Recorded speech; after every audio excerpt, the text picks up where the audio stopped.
Pablo Escobar is known as the most notorious drug trafficker in history. This person would not accept any obstacles to achieve his goals.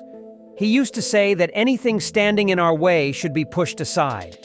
Many say Pablo Escobar is a hero, but many others argue that it's a ridiculous notion to consider someone who kills innocent people as a hero. He did not hesitate to kill innocent people to achieve his objectives. Avianca Flight 203. This flight was scheduled to depart from El Dorado Airport in Bogotá, the capital of Colombia, to the city of Cali, Colombia, on November 27, 1989. The aircraft type was a Boeing 727, and it had a total of 107 people on board, including the crew. Various inspections were conducted on this aircraft at the airport, and it was prepared for the flight. Finally, it took off at 7:13 in the morning. The plane quickly gained altitude and reached an elevation of 13,000 feet after 5 minutes. It was traveling at a speed of 794 kilometers per hour, but suddenly, an explosion occurred in the middle of the aircraft, near the fuel tank.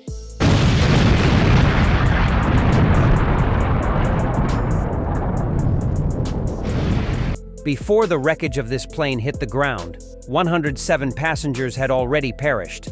But the fiery wreckage that descended towards the ground increased the number of fatalities.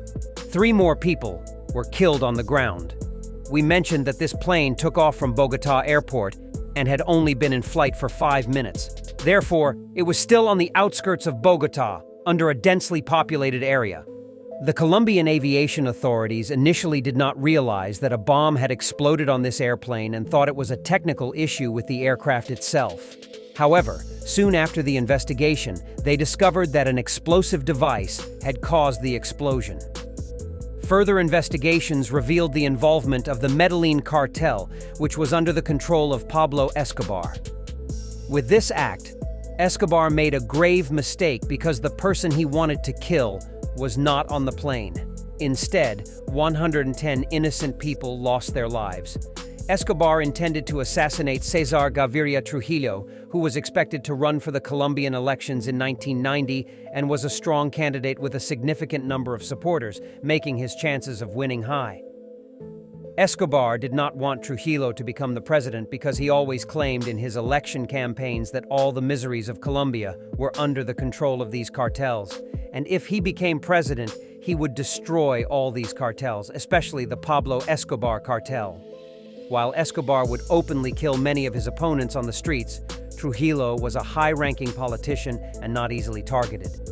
They conducted extensive investigations and discovered a flight in which Cesar Gaviria Trujillo would be present and planned to detonate the aircraft.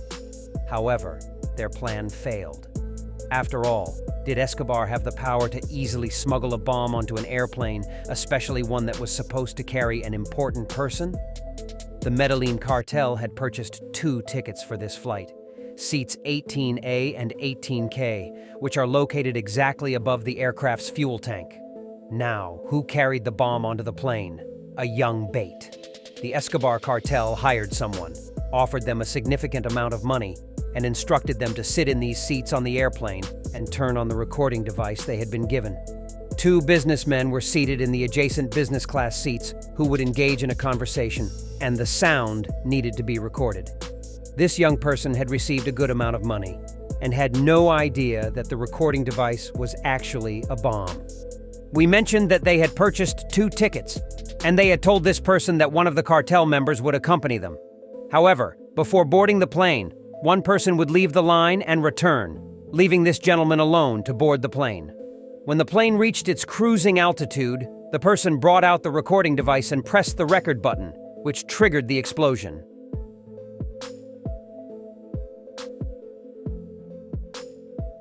The bomb itself was not particularly large, but the location of the explosion, on top of the fuel tank, caused significant damage as it was newly filled. When Escobar realized that Cesar Gaviria Trujillo was not on the plane, he became furious. Not only had his plan failed, but he also sensed that he was being blamed for this terrorist attack. Escobar had brought another trouble onto the plane. 2 Americans were seated there. The deaths of these two Americans prompted George H.W. Bush, who was the President of the United States at the time, to order action against Escobar and inform American security forces to take the Escobar cartel seriously. A few months later, the Colombian elections took place, and in front of Escobar's angry and upset eyes, Cesar Gaviria Trujillo became the President of Colombia. Trujillo had repeatedly stated that his primary goal was to destroy the Medellin cartel. Por poderoso que sea. At this time, as we speak, the Medellin cartel has reached the peak of its power, and Pablo Escobar is the cocaine kingpin of the world. However, this terrorist attack on the airplane became a turning point. From that moment on, Escobar's empire began to crumble. Every day, their power diminished, and not only were Colombian forces seeking to destroy them, but the DEA, Drug Enforcement Administration, of the United States was also pursuing their demise. Escobar had no choice but to surrender, but he was not weakened. Colombian forces couldn't easily capture him, so he sent a message to the Trujillo government saying, "Fine, throw me in prison. I'll go to prison, but not the prison you suggest. I'll build my own prison." The Colombian government agreed and said, "Go ahead, build your own prison. You'll spend 5 years there." Escobar responded by constructing the most luxurious prison in the world, a prison that was even better than a first-class hotel. The Colombian government believed that if Escobar went to their prison, it would halt the operations of the Medellin cartel. But they soon realized that Escobar had gone to his own hotel and was running the cartel from there. His imprisonment had made no difference in the cartel's operations. In summary, the president ordered Colombian forces to attack Escobar's prison and capture him, dead or alive. However, Escobar was well informed and was told that they were coming before they arrived. For 2 years, he played a game of cat and mouse. The authorities were pursuing him, but he kept evading capture, moving from one place to another. Eventually, in 1993, they located him, and when he tried to escape through the rooftop, they were forced to shoot him, and Escobar was killed. His arrogance led to his downfall. He had reached the pinnacle of power and believed he could do anything, even killing 110 innocent people for his goals. But this time, he didn't succeed, and it led to his destruction. It is said that at that time, Escobar had over $30 billion in cash, which was hidden in various locations. They even buried money underground. Most of Escobar's money is said to have been eaten by rats because currency deteriorates quickly underground. All of Escobar's wealth and power did not benefit his family. Instead, it made them even more unfortunate and trapped. After Pablo Escobar's death, his wife and 2 children fled to Mozambique, even in a state of extreme poverty. They didn't even have enough money to eat. In Mozambique, they applied for an Argentine visa and were granted tourist visas, so they went to Argentina.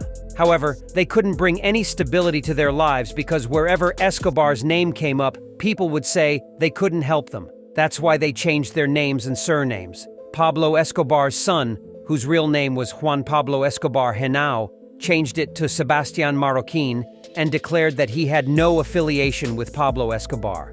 His mother and sister also changed their names and were able to find jobs and rebuild their lives in Argentina. After a few years, Argentina granted them residence, and they were able to settle down to some extent. Sebastián Marroquín, his son, wrote a documentary about his father's life called Sins of My Father. This documentary improved their living conditions to some extent, but the Medellin cartel never fulfilled their financial obligations to them.